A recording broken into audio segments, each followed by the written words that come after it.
Hi, everybody, and welcome to another episode of Dr. Cammy and Karen Go Keto, where we are adapting from the standard American diet to a low carb keto diet or carnivore diet. We are here today in part 4 of a 7-part series, and we're diving into the fascinating and important topic of how paying attention to your feelings and emotions can help you eat healthier. So previously we had discussed emotional triggers, mindful eating, and improved self-control. Today we are talking about stress management. So we are going to be sharing with you some of the ways that we deal with managing stress and having healthy eating, of which sometimes I obviously fall off the map when I'm eating off plan or going on a lovely binge. So, Karen, what do you have to say about this topic of stress management?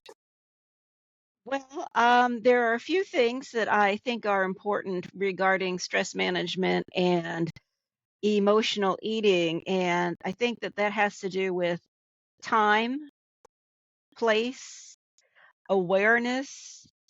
Because for me, we've gone over this before, but for me, when I was stressed out visiting my mom in the hospital, driving past the Oberweis, that's where I always stopped and had my kryptonite there, stopped for a little chocolate malt. And the thing s- about stress management is the eating often alleviates the stress, right? And so you've got to create a better relationship with your stress and have other things in place, I think. So, if driving past, if you're already under in stress and you're driving past then don't take that route. Make sure you have to have awareness and self-awareness and be present to what exactly you're doing. So if for me, if I'm leaving my mom from the hospital, then it's a good time to just pause, take a break and say, "Hey, I'm leaving the hospital. Mom's doing the best that she can, and I am on my way home, and I am not going to go by Oberweis because I do not want to be pulled into the siren song of their desserts." Perfect, perfect. So you really are into awareness and paying attention. That's why when we talked about emotional triggers, what you're trying to do with stress management is minimize the emotional triggers that you're going to have. And then when you do have one, be able to handle it in a proper way. So you're absolutely right. Like being aware of what is going to trigger you and then trying to get rid of those things in your life. And Well, go ahead. I I think we live under such stressful times that we're not even aware that we're under the stress. But some of the stresses you can figure out. Like if you know, like when I go to my mother's, I know that I'm going to get triggered over there. And so some of the stressors are like blaring ones that you know are going to cause issues. So you can prep yourself. Um, I go to Del Taco and I eat a taco salad before I go to my mother's now. And that seems to really help me not be wanting to eat, poor choices before or after I see her. So I think another thing that you can think about too is that we're talking about right now as far as stress management is to have in place healthy coping mechanisms and a healthy support system. And those two things are key for me because when I went on my lovely binge, that's what I didn't have in place. When I was in Chicago and with you, I wasn't doing my support systems. I wasn't keeping a food diary. I wasn't going to sugar support groups. I wasn't talking to people about what's going on with me and checking in with people on a daily basis. I wasn't journaling. There were, a number of things that I wasn't exercising, although we were being very physical. So when my support system kind of fell apart, then I kind of fell apart. And for me, that's really crucial to have that support system too, to manage my stress. Or maybe it's the other way around and you fell apart and then your support system fell apart. Because your support system, what you just named was journal and your friends are available by phone, and your friends were still available by phone. So the support system didn't fall apart. That wasn't the trigger. Well, I don't know because I think it was because I did well after all my support systems were gone, I did hang in there for about a week or about 6 or 7 days. Then that's when the binging started, after I had lived my life without my support system for a week because I made poor choices. Yeah, but I'm just saying that the way you described it was your support system fell apart, but your support system stayed in its complete structure. It was that you stepped away from it. Right, exactly. You're Yeah, right. So because so you're it but so you I said wasn't. what you said. Absolutely, I caused it. I absolutely caused it. So I wasn't committed. I wasn't disciplined. I wasn't, doing the things that I needed to do to keep myself up and running. You're absolutely right. Everything was still sitting there because everything is always sitting there waiting for me to fall apart. Right, All the food is always available. right, and so that tells you that that's comes back to the stress management, right? Because what was the stressor that caused you, like, you go to that support structure when you feel like you're going to binge, or just in your regular everyday life, right? But something caused so much stress on you that you walked away from it, right? You just disregarded it. Right, right, And so that's the key of finding out what is that stressor. And right. one of the So I easy know what it things is was in the traveling. situation. I know what it was in the situation. It was me not having tight enough boundaries around my self-care.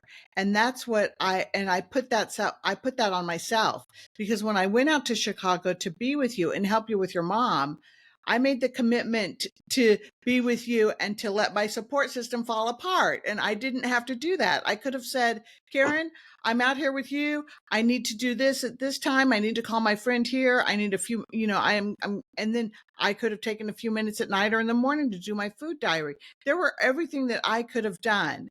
And you would have said, I'm assuming, and I think I'm right, that you would have said, okay, whatever you need to do to keep yourself up and running. Right. And I didn't do that. It Yeah. was an excuse. It was a lack of commitment to self-care, and it was poor choices. And some of that comes down to being a people pleaser and to wanting to and to not and self-worth and not being willing to take a stand for myself. And that's Well, all on me. And I learned so much from that whole process, by the way. but I think also, I think you overestimate, no, you underestimate the amount of stress that it's causing you, right? That's like it is maybe even a silent stressor, right? Like you don't realize, because again, you just used the phrase, my support system fell apart. And it wasn't your support system that gave way to the stress. It was you gave way to the stress. And recognizing that that stress is there when it doesn't feel like a lot of stress, right? It was fun. You were here, we were getting a lot of work done, right? It doesn't seem like, oh, you know what? I didn't check into my meeting. I didn't call my Well, friend. I didn't do I this. knew at the time I wasn't doing what I needed to do. I knew Yeah, I was off my regular routine as far as where I lived and what I was, but bed I was sleeping in and where I was eating and all those things, but I wasn't um doing what I needed to do, and I knew what I needed to do. Yeah, you are right. And obviously, I'm thinking that what goes on in my head is a way for me to say, oh, this external source caused my issues. When really right, it's me, the way that you're pointing it out to me, and thank you for that, that it's me that causes the issues. Then the external sources have a consequence of the decisions that I make.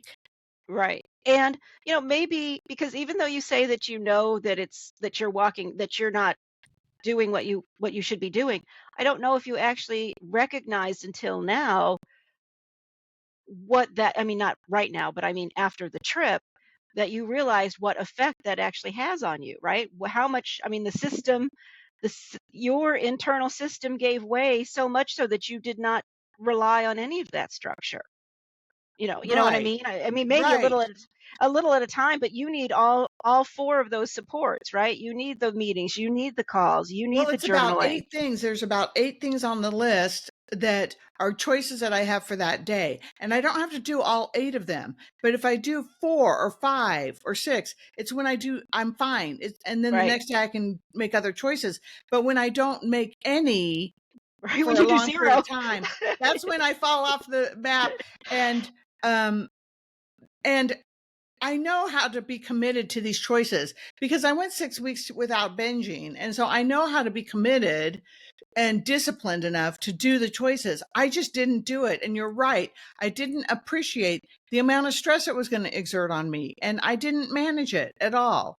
So we're Okay, so supposed to be you're telling you how to manage it, but what we're doing is telling you how not to manage it. well, it's almost easier to see because everybody has different stress, right? Everything like what I'm saying is you didn't even know that that was causing you so much stress until after the fact. Um, that was the same thing with the chocolate malts for me. It's like, "Oh, I know I can stop this at any time." Well, no, I really couldn't. The stress that I was feeling and first it was my mom in the hospital, then it was my mom getting out of the hospital, and then it was, boy, I was under stress for other things, and so I was still doing it. It was just a so it took me a while to recognize, I don't know, probably 30 every day, 30 days in a row going to get a chocolate malt. Your body can't sustain that, um, and stay in the same, shape. So you're going through a stressful time now, and what do you feel right now? Is everything in place? Are you sticking to it? Are you eating poorly? What's going on? No, I'm eating no, I'm eating fine. I have a food diary up and running again. I am overwhelmed because I found out that my condo did come through. I bought a condo apparently. I got it all done, and so now I get to move. And so I didn't really plan on moving until the whole thing was done because you know how things fall through and stuff doesn't happen. And so now it's here, and I am in a little bit of overwhelm mode. But that's okay. I'm going to sit in here for a day or two and create a plan and do a timeline of things that have to get done. I already went last night to my new place and had somebody looking over the place to figure out what we're going to do as far as painting and fixing it up before I get in there because I have about a month before I get in there. So I am in action. But I did notice that yesterday I was exhausted. Yesterday I took 2 naps. I was absolutely exhausted. I did a COVID test because I had a headache and my ear hurt and I was exhausted, but it was negative. So I'm feeling the physical stress of it. And Yeah. and the 2 words that come to mind for me are diligence and vigilant. And you really do have to have diligence and be vigilant in your self-care and take a stand for yourself because I'm not even working. When you're working like you, Karen, you've got 2 or 3 things on your plate plus your mom, life just comes at you and you have to be willing to, deflect and be diligent and vigilant in the way that you do that. Yeah. All right, everybody. That is stress management. How to do it, how not to do it.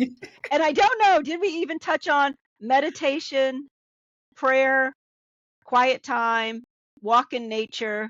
Those are all key to relieve the stress when you recognize the stress and Journaling, and napping, not food. exercise, call a friend. Yeah. All right, everybody. This is part 4 of 7, and we're gonna go do part 5 and yeah, part whatever. We're Yeah, gonna part five's continue. coming up. Okay. Positive relationship with food, folks. Stay tuned for Bye-bye. that.